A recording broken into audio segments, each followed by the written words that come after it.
സൂക്ഷ്മമായ സ്വതന്ത്രങ്ങളെല്ലാം ഏറ്റുവാങ്ങി കേരളക്കരയുടെ സമരനായകൻ തടഞ്ഞിരിക്കുന്ന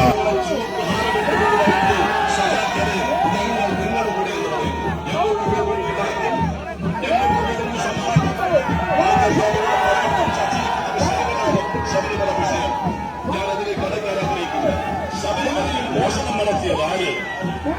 ശബരിമലയിൽ മോഷണം നടത്തിയതാണ് മാർക്സിസ്റ്റ് പാർട്ടി, അതിന്റെ നേതാക്കന്മാർ. എന്നിട്ടിപ്പോ പാവം തന്ത്രിയെ കുറ്റക്കാരനാക്കി.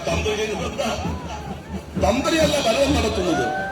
തന്ത്രി പറയുന്നു എന്നോടുള്ള വ്യക്തിപരമായി വിരോധം തീർക്കുന്നു. എന്തുകൊണ്ട്?